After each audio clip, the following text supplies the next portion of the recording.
हमें और की पॉइंट्स बताओ कि जिसमें ऑप्शन बाइंग में परफेक्शन आ सके। ऑप्शन बाइंग में विक्स का भी बड़ा गेम रहता है। पर अगर पैसा कमाना इतना ही आसान हो तो सब कोई नहीं कमा लेगा। अगर हायर विक्स में आप आईटीएम बाई कर रहे हो तो आप एक ट्रेड में ज़्यादा रिस्क ले रहे हो। और क्या ऐसे ऐसे इंपॉर्टेंट पॉइंट्स है जो एक ऑप्शन बायर को माइंड में लेके ही ट्रेड लेना चाहिए? आपको ये जानना पड़ेगा कि वॉल्यूम्स का जनरेट हो रही है, बिकॉज जिधर वॉल्यूम्स जनरेट हो रही है उधर से ही प्रीमियम बढ़ेगा। तो अगर आपको एवरीडे ट्रेडिंग करनी है तो आप एक दिन पहले एक्सपायरी के करो। जैसे कि निफ्टी के लिए मंडे एंड ट्यूसडे, सेंसेक्स के लिए वेडनेसडे एंड थर्सडे। फ्राइडे को मैं ट्रेड नहीं करता हूँ। हमने अब तक समझ लिया ऑप्शन बाइंग का सेटअप, अब ऑप्शन सेलिंग का भी यही सेटअप है, बस उल्टा करना है या कुछ अलग है? एटीएम और OTM. OTM. One piece of advice for every option seller.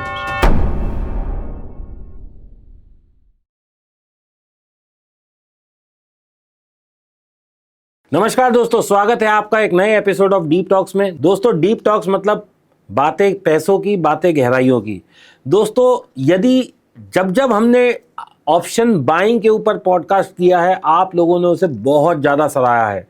दोस्तों, ऑप्शन में दो ही चीज़ होती हैं, या तो हम ऑप्शन बाय कर सकते हैं या ऑप्शन सेल कर सकते हैं। अक्सर ये देखा गया है कि ऑप्शन बाइंग में अमूमन लोगों का लॉस होता है, और ये बात मैं हमेशा कहता भी हूँ। लेकिन आपको ध्यान है दोस्तों, पिछली बार हमारे यहाँ दो बच्चे आए थे, दोस्त 2 बॉयज़ फ्रॉम मुंबईकर बॉयज़ जिनका नाम है दोस्तों सहर्ष और सारांश। वो बाइंग भी करते हैं, एक भाई बाइंग से पैसा बनाता है, एक भाई सेलिंग से पैसा बनाता है। दोस्तों, पिछली 2 एपिसोड हमने उनके साथ करे ऑप्शन बाइंग का, क्योंकि आप लोगों ने कमेंट किया था सारांश अगेन, संघर्ष अगेन, मुंबईकर अगेन। तो दोस्तों, आज मैं उनको फिर से लेके आया हूं, क्योंकि आज हम उनसे बारीकियां समझेंगे। ऑप्शन बाइंग की तो समझेंगे ही समझेंगे दोस्तों, उनका ऑप्शन सेलिंग का भी सेटअप थोड़ा सा लेंगे। और ऑप्शन बाइंग में जो पिछली बार हमने किया था, तो आप में से बहुत लोगों के कंसेप्ट आए कि सर इतनी देर में हमें क्या समझ आएगा। तो आज उनसे और विस्तार से समझेंगे ऑप्शन बाइंग के बारे में, ना केवल ऑप्शन बाइंग के बारे में, थोड़ा सा ऑप्शन सेलिंग के बारे में भी समझेंगे, क्योंकि दोनों भाइयों का पार्टिसिपेशन रहेगा। तो स्वागत करते हैं मुंबईकर बॉयज यानी कि सहर्ष और सारांश का, जो मुंबई से हमारे स्टूडियो नोएडा में आए हैं अपना बहुमूल्य समय निकाल कर। दोस्तों, इनका सेटअप आज बहुत अच्छे से समझना है, क्योंकि अब इसके बाद मैं इन्हें नहीं बुलाने वाला, क्योंकि ये बेचारे बॉम्बे से आते हैं। आने जाने में बोले सर बहुत पैसा लगता है, आना जाना पड़ता है। तो और फिर बोले काहे ये दुख खत्म नहीं होता, आप बार बार बुला लेते हो। तो आज इनसे समझते हैं कि किस तरीके से ऑप्शन बाइंग का परफेक्ट सेटअप बना सकते हैं। तो स्वागत है सहर्ष और सारांश आप दोनों का डीप टॉक्स में। Thank you Deepak. Thank you so. तो हम कहाँ से शुरू करें? सहर्ष से शुरू करें या सारांश से शुरू करें? एक ऑप्शन बायर है, एक ऑप्शन सेलर है। सो आई थिंक ऑप्शन बाइंग सबको ज़्यादा फैसिनेट करती है, तो हम ऑप्शन बाइंग से शुरू करते हैं। Okay ma'am. तो सारांश, आपने पिछले वाला जो हमारा एपिसोड था उसमें आपने जो सेटअप बताया, हम भी इतने सालों से ट्रेडिंग कर रहे हैं, वो सेटअप दिखने में तो बहुत सिंपल लगता है, और अगर पैसा कमाना इतना ही आसान हो तो सब कोई नहीं कमा लेगा। तो अभी आप हमें और की पॉइंट्स बताओ कि जिसमें ऑप्शन बाइंग में परफेक्शन आ सके। मैम देखो, एक्चुअली बहुत लोगों को नहीं पता कि ऑप्शन बाइंग में विक्स का भी बड़ा गेम रहता है, बिकॉज लोगों को ये नहीं पता कि आप स्ट्राइक प्राइस ही गलत सेलेक्ट कर रहे हो। Strike price selection actually VIX के अकॉर्डिंग होती है। अगर हायर विक्स में आप आईटीएम बाई कर रहे हो तो आप एक ट्रेड में ज़्यादा रिस्क ले रहे हो, बिकॉज आपको ये चीज़ नहीं समझ आता कि हायर विक्स में ऑप्शन सेलर्स डरते हैं। जैसे कि विक्स का जो चार्ट रहता है, जब 15 के अबाव विक्स जाता है तब ऑप्शन सेलर्स ज़्यादा पैनिक करते हैं, और जब विक्स 15 के बिलो आता है तब ऑप्शन सेलर्स और कॉन्फिडेंट हो जाते हैं। तो जो स्ट्राइक प्राइस सिलेक्शन का गेम है वो भी बहुत इंपॉर्टेंट है, कि जैसे कि विक्स 15 के अबाव रहता है तो मैं सिर्फ ओटीएम बाइंग करता हूँ। क्यों आईटीएम बाई करूँ? बिकॉज ऑप्शन सेलर्स क्या बेचते हैं मैम, वो ओटीएम सेल कर रहे हैं।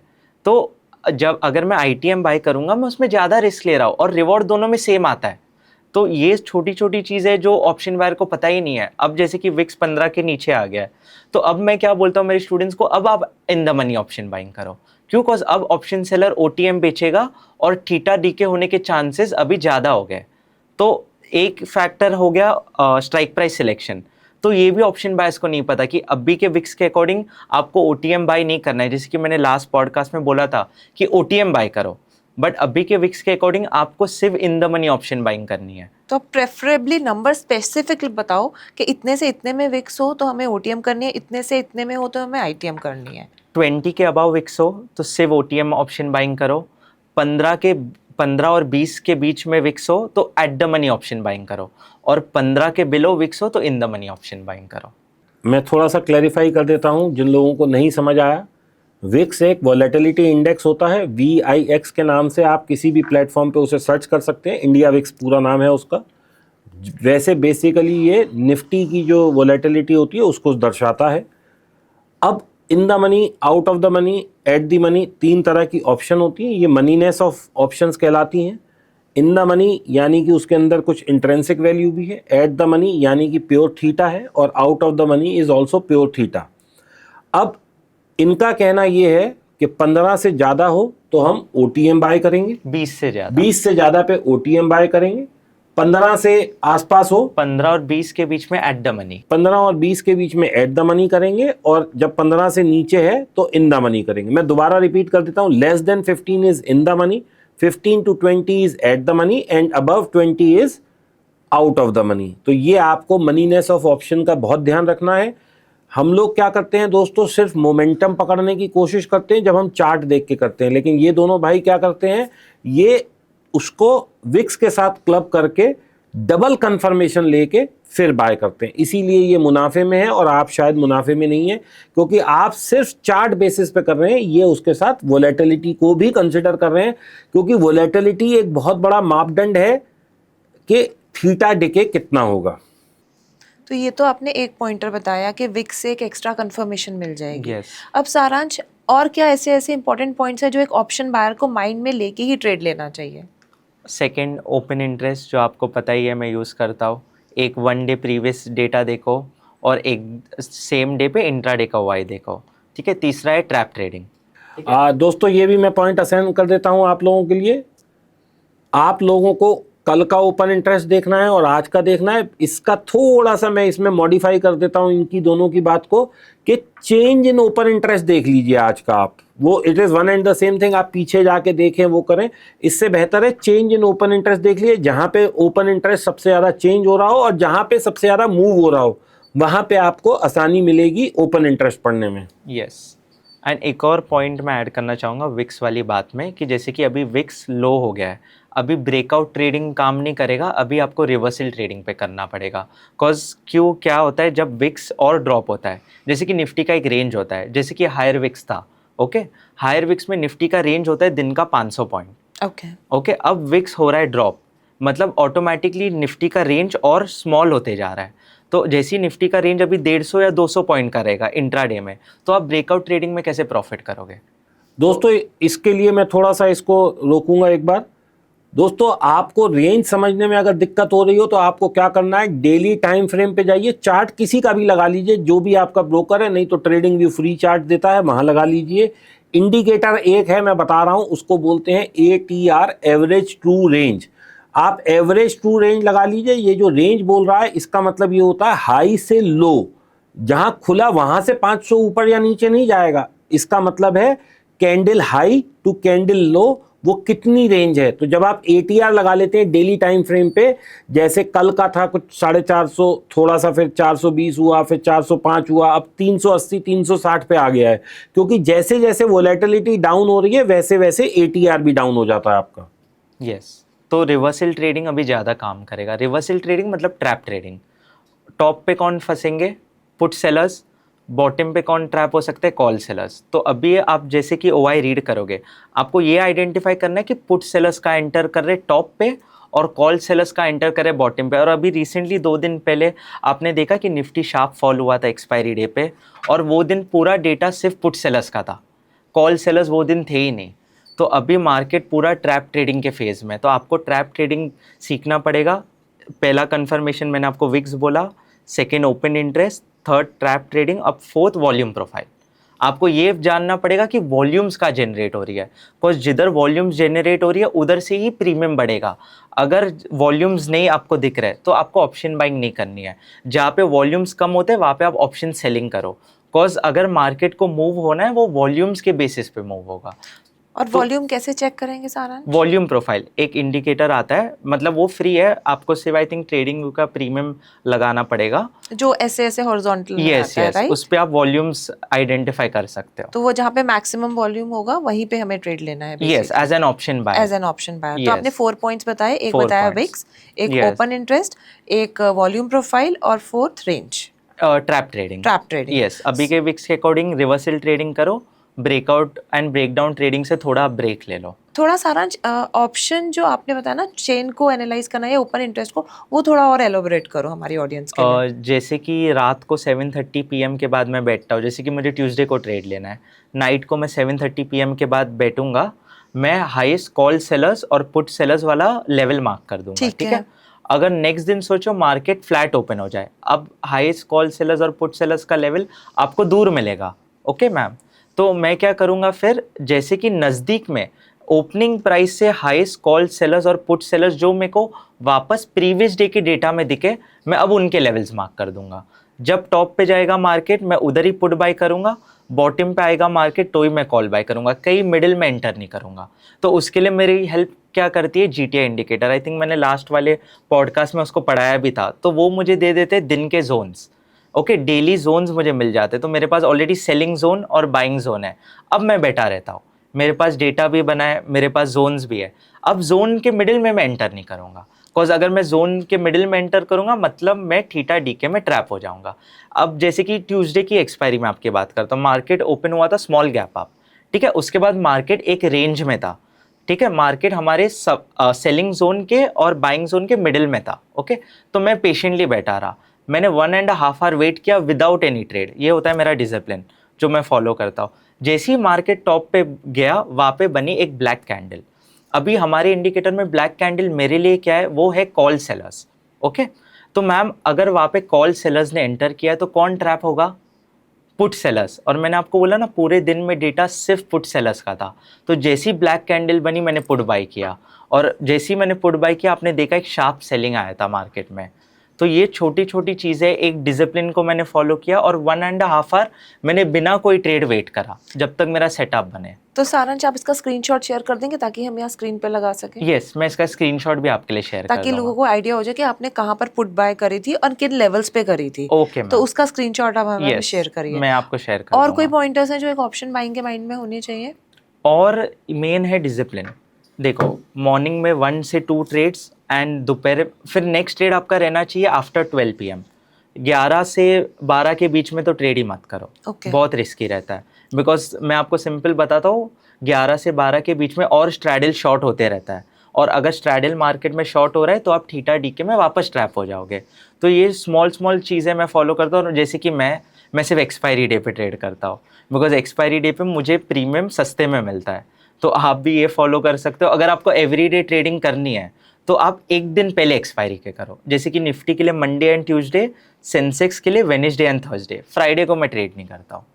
ओके, निफ्टी के लिए मंडे एंड ट्यूसडे, सेंसेक्स के लिए Thursday and Friday, Wednesday and Thursday option buying के लिए। एंड अगर आप ऑप्शन सेलिंग करते हो तो मैं ये बोलूँगा सेंसेक्स से दूर रहो, बिकॉज अगर आप ऑप्शन सेलिंग सेंसेक्स में कर रहे हो तो डेफिनेटली मैं आपका स्टॉप लॉस पकड़ने वाला हूँ। तो दोस्तों मैं आप लोगों के लिए एक बहुत अच्छी बात कर देता हूं, मैं इनसे एक पीडीएफ बोलता हूं, क्योंकि बहुत सारे पॉइंटर्स हैं, याद नहीं रहेगा। तो सारांश आप क्या करेंगे, मेरी ऑडियंस के लिए एक पीडीएफ बनाएंगे जिसका कि लिंक मैं डिस्क्रिप्शन में डाल दूंगा। लोग उसे क्लिक करेंगे, ड्राइव का लिंक होगा, वो जैसे ही वो करेंगे उस पर आपका ये आ जाएगा। तो पहला तो आप हमें एक देने वाले हो कि कौन सी कॉल या कौन सी पुट या कौन सी ऑप्शन कब बाय करनी है, किस विक्स के साथ कौन सी बाय करनी है। This is one. सेकंड, आप हमें ये देने वाले हो ओपन इंटरेस्ट का वॉल्यूम प्रोफाइल में क्या सिस्टम होता है, उसका एक छोटा सा स्क्रीनशॉट, और एक उसको किस तरह से लगाते हैं, किस टाइम फ्रेम पे कैसे काम करेगा, वो देने वाले हो। तीसरा, एटीआर के जो हमने चर्चा करी आप ये देने वाले हो।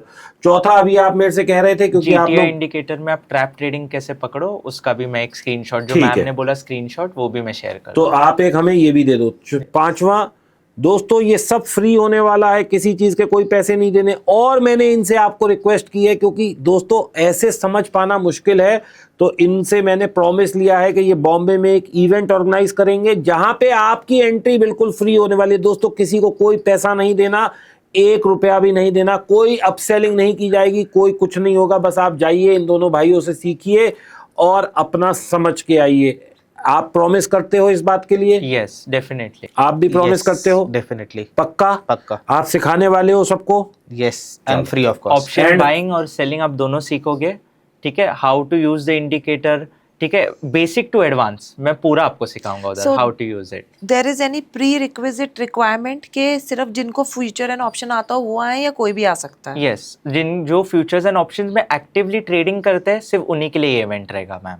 यस, तो आपको क्या करना पड़ेगा, आपका लास्ट 2 मंथ्स का PNL हमें शेयर करना पड़ेगा, जिससे हमें पता चले कि आप एक्टिवली ट्रेडिंग कर रहे हो। अगर आप एक्टिवली ट्रेडिंग कर रहे हो तो आपका फ्री ऑफ कॉस्ट में एंट्री हो जाएगा।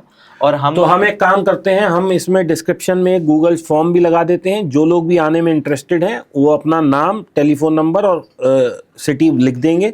उसके बाद आप अपनी टीम से बोलना, उन्हें कॉल कर लेंगे या आपसे कनेक्ट करके, और वो आप कर लेना। बजाय इसके कि हम PNL की बात करें, आपको पसंद आए आप कर लेना, नहीं पसंद आए मत करना, ठीक है। तो दोस्तों आपको करना क्या है, इसी डिस्क्रिप्शन में मैं एक गूगल फॉर्म्स भी भर दूंगा और वो गूगल फॉर्म्स हम इनके साथ शेयर कर देंगे और आप लोग इनकी टीम आपसे संपर्क करके और आपको इनवाइट भेज देगी। आप लोग बॉम्बे चले जाइएगा, मिल के आइएगा, दोनों से सीखिएगा। सीट्स दोस्तों लिमिटेड हैं, मुश्किल से 40-50 ही लोग आ सकते हैं इवेंट में। तो जिसका नाम पहले आएगा उसको प्रेफरेंस पहले मिल जाएगी। और इससे कोई फर्क नहीं पड़ता दोस्तों कि आप प्रॉफिट में हैं या लॉस में हैं।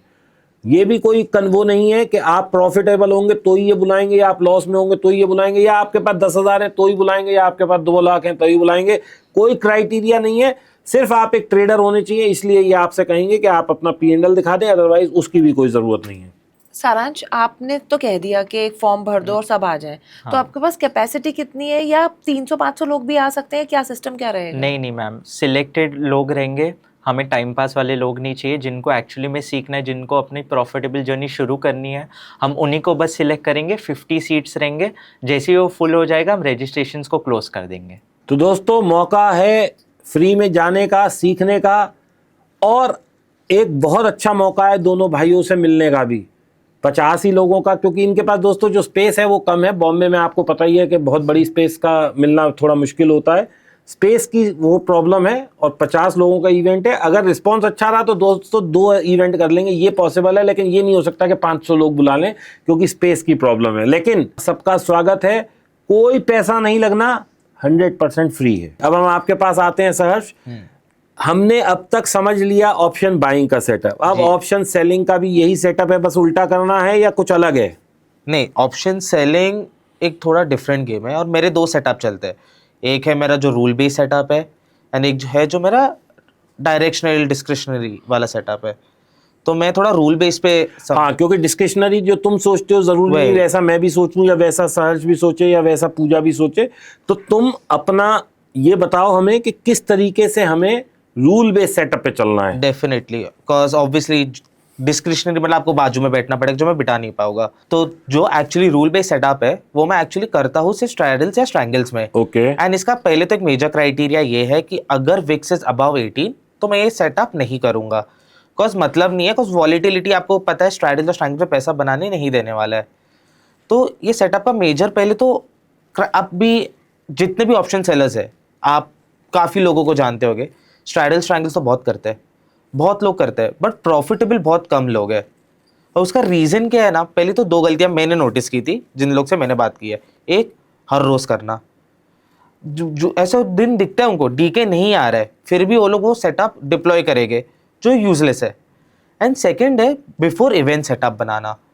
जब भी कोई अनसर्टेन इवेंट है, लेट्स से 2 दिन बाद भी, तो अनसर्टेनिटी के कारण थीटा डीके कभी आने ही नहीं वाला है। जब आपको दिख रहा है कि अनसर्टेनिटी है, वो थीटा डीके नहीं आने वाला, तो उधर लोग पोजीशन बनाते हैं सोच के कि इवेंट के बाद तो डीके आने वाला है, और वो बेशक आएगा, पर वो पोजीशन फिर आप इवेंट के बाद क्यों नहीं बनाते? मेरा वो क्वेश्चन रहता है लोगों को। अगर आपको पता है डीके आएगा आफ्टर द इवेंट, उसके अगले दिन थोड़े गेंस जाने दो, आप पोजीशन बनाओ इवेंट के बाद, एक बार न्यूज़ डाइजेस्ट हो जाए और एक बार वो डेल्टा मूव खत्म हो जाए। बिकॉज जब तक डेल्टा आपके अगेंस्ट है, थीटा आपको नहीं बचाने वाला। तो जो आप स्ट्रैडल और स्ट्रैंगल बेचते हो उसके साथ आप विंग्स भी लेते हो, यानी कि उन्हें आयरन कॉन्डोर और आयरन फ्लाई बेचते हो, या डायरेक्ट वो बेचते हो? स्टॉप लॉस बेस्ड रहता है। कितना स्टॉप लॉस रहता है? मैं जस्ट फॉर सेफर एंड मैं 100% दोनों साइड पे लगा लेता हूँ, लाइक 2x। अगर मैंने कुछ 60 पे बेचा है तो 120 का स्टॉप लॉस रहेगा दोनों साइड पे। एंड सेकेंडली मैं सिर्फ निफ्टी करता हूँ, अच्छा, नो सेंसेक्स। दोस्तों मैं आपको थोड़ा सा आसान कर देता हूँ। स्ट्रेडल क्या होता है, मान लीजिए निफ्टी खड़ा है 20,000 पे, तो 20,000 की ये कॉल बेचेंगे, 20,000 की पुट बेचेंगे, ये मैं स्ट्रेडल बता रहा हूँ। अब ये मान लो 100 रुपए का बिक गया, तो ये क्या करेंगे, इधर भी 200 रुपए का एसएल डाल देंगे, इधर भी 200 का एसएल डाल देंगे। अब आप कहेंगे कि सर ये तो 100 रुपए का इधर नुकसान हो जाएगा, 100 का इधर हो जाएगा। दोस्तों जब एक तरफ का नुकसान 100 होगा तो 60 रुपए का आपको दूसरी तरफ से रियलाइजेशन भी होगा। अगर पुट साइड में लॉस हो रहा है तो कॉल खत्म हो जाएगी, और अगर कॉल साइड में लॉस हो रहा है तो पुट खत्म हो जाएगी। तो ये एक बेनिफिट रहता है। स्ट्रेडल में कभी बहुत बड़ा नुकसान नहीं होता, और अगर एक ही तरफ की मूव आ जाए बहुत लंबी, तो दोस्तों हो सकता है आप मुनाफे में भी उड़ जाएं, क्योंकि ये क्या करेंगे, एक तरफ का एसएल दे देंगे और दूसरी तरफ को मूव करते जाएंगे, तो अपनी पोजीशन प्रॉफिटेबल ले आएंगे।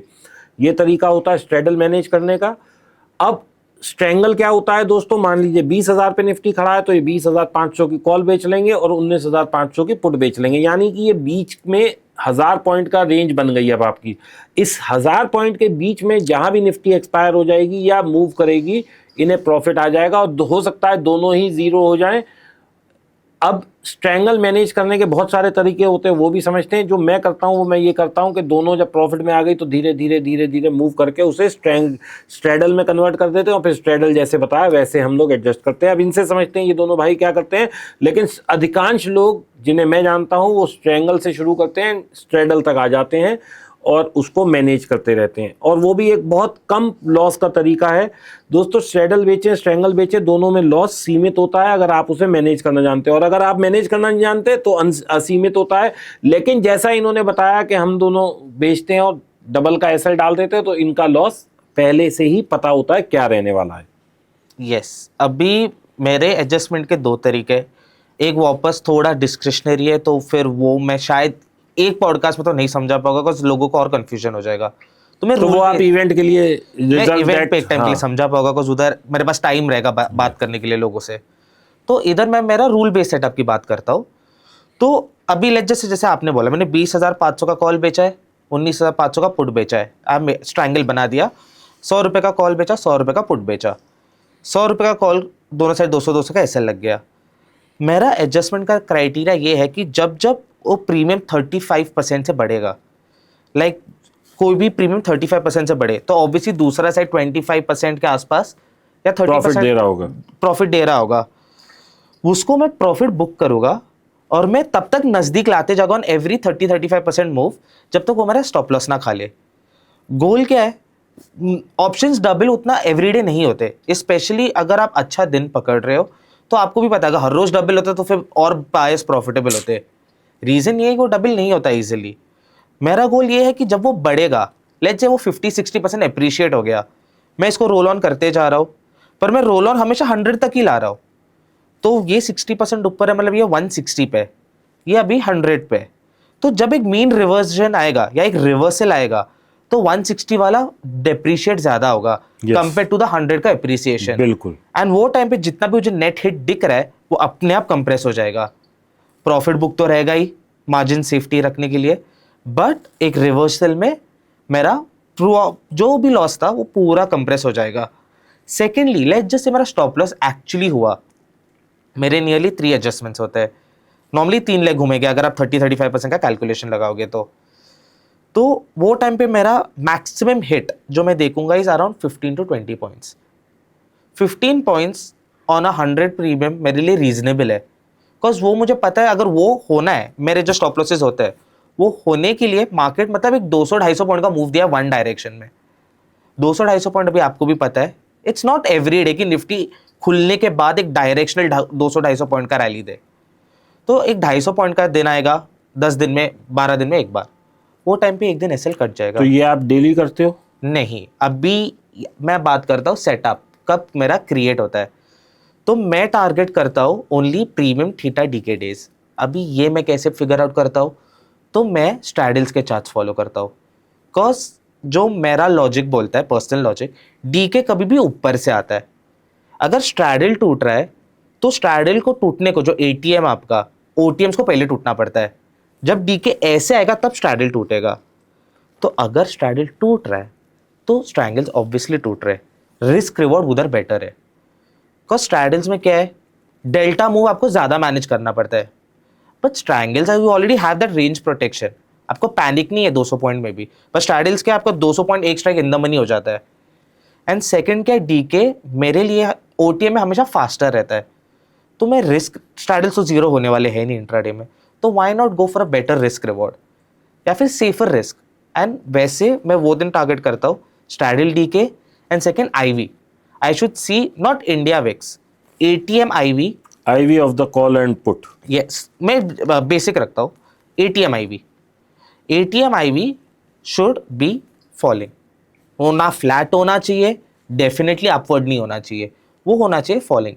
इसका मतलब क्या है, वॉलिटिलिटी भी गिर रही है, प्रीमियम भी गिर रहा है। तो अगर कोई कॉल 5 रुपए बढ़ रहा है, 80% चांस दो पुट सामने वाला 6-7 रुपए गिर रहा है, रिस्क रिवॉर्ड उधर ही प्रेफरेबली आपके लिए बेटर हो गया। एंड जो आपका 10-15 पॉइंट का रिस्क है, उसके सामने आपका रिवॉर्ड जो है 30-35-40 पॉइंट्स भी आ जाता है एक सिंगल डे में। Like you can earn 2% of your capital. अभी 2% of your capital is a very big thing.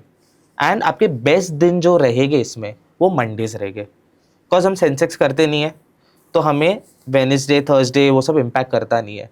But Nifty का क्या है, ट्यूसडे का एक्सपायरी है, तो ट्यूसडे के एक्सपायरी के पहले बिगेस्ट DK जो आपका आता है वो मंडे को आता है।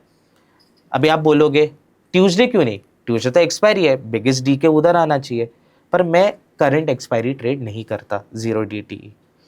उसका एक रीज़न क्या है, जब आप कोई 50 रुपये वाली चीज़ बेचो, वो हार्डली 1 OTM रहेगा।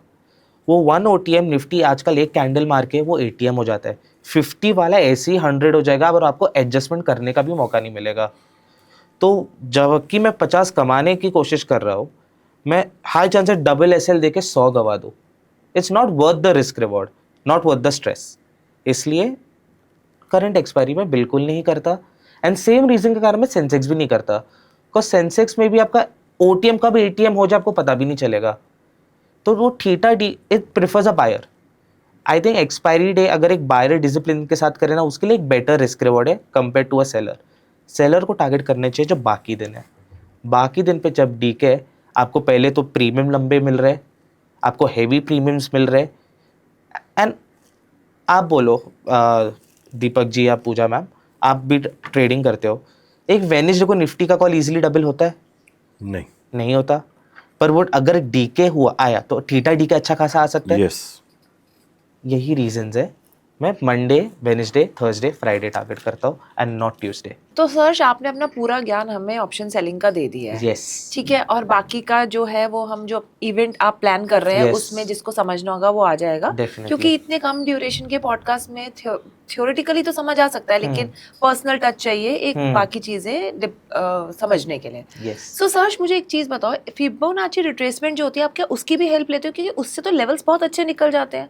यस, पर्सनली मैं यूज़ नहीं करता मेरे सेटअप्स में, पर जो मनीष जी है वो काफ़ी अच्छे तरीके से करते हैं and he is a master at it. तो आई थिंक अगर आप ये क्वेश्चन उनको जब पकड़ोगे, उनसे पूछोगे ना, तो वो काफ़ी अच्छा आंसर दे पाएंगे। आपके लेवल्स में आप नहीं यूज करते फिबोनाची? बिकॉज मेरा ट्रेडिंग करने का तरीका जो है वो काफ़ी अलग है, तो उसमें फिबोनाची इम्प्लीमेंट नहीं होता, बट उनका ट्रेडिंग स्टाइल में फिबोनाची इम्प्लीमेंट होता है। हेंस वो जो करते हैं और वो काफ़ी अच्छे तरीके से करते हैं, तो मैं उनको ही करने देता हूँ। तो मतलब हमें मनीष की हेल्प लेनी पड़ेगी अपने ऑडियंस को Yes, फिबोनाची उनको सिखाने पकड़ना के पड़ेगा लिए। आपको। उनको पकड़ना पड़ेगा। Yes. बिल्कुल सही। बट ये जो इम्प्लीमेंट वर्ड इन्होंने यूज़ किया, यही हमें सिखाना है। हम जो ऑफलाइन इवेंट का मेन गोल ये है इम्प्लीमेंटेशन, यस, कि इम्प्लीमेंट आप कैसे करो हमारी थियरीज को। ओके, एंड आप इम्प्लीमेंट कैसे करो कि मैं और ये जो 5 और 8 साल से कर रहे हैं वो कैसे करें, हाउ वी स्टिल सर्वाइव। 8 साल सर्वाइव करना बहुत बड़ी चीज़ होती है। And that too he is an option buyer and you are an option Option seller, seller. और आप दोनों सरवाइव कर रहे हो इस मार्केट में, तो ये बहुत Yes. बड़ी बात है। बिकॉज ये दोनों फील्ड्स टोटली अलग हो जाती हैं। Yes. सो सारंश, पिछली बार हमने आपका ऑप्शन बाइंग पे रैपिड फायर लिया था, Yes. तो इस बार हम सहर्ष का ऑप्शन सेलिंग पे रैपिड फायर लेंगे। So let's start. जरूर। आपने सोचना नहीं है, क्विक आंसर देना है। यस, ATM और OTM, OTM, वीकली और मंथली एक्सपायरी, वीकली, नेकेड और hedge selling, naked with stop loss, iron condor और short strangle, short triangle, 16 delta और 30 delta, 30 delta, premium stop loss और spot stop loss, premium stop loss, fix SL और trailing SL, fixed SL, exit at 50% profit और hold till expiry, hold till since मेरा intraday hold till 245, morning entry और afternoon entry, morning, vix high और vix low for option selling, low. Adjust early or wait? Adjust early. Roll strikes or exit completely? Roll strikes. One lot or scale in? Scale in. Expiry day or avoid expiry day? Avoid expiry day. Theta or Vega, which do you focus on more? Theta. Maximum risk per trade? 1% of capital. Best market condition for option selling? Low VIX, below 14. Below 14. Yes. Okay. Biggest mistake option sellers make? Naked positions overnight. One risk management rule you never break? Never carry overnight. One piece of advice for every option seller? Or no, never trade an event. Never trade in an event. Yes. Wonderful. आपको सोचना नहीं पड़ा और 20 questions के answers आपने दे दिए. जरूर. तो दोस्तों मैं समझता हूं कि बहुत ज़्यादा इंफॉर्मेटिव रहा. ऑप्शन बाइंग, ऑप्शन सेलिंग दोनों का बारे में आपको डिटेल्स मिला.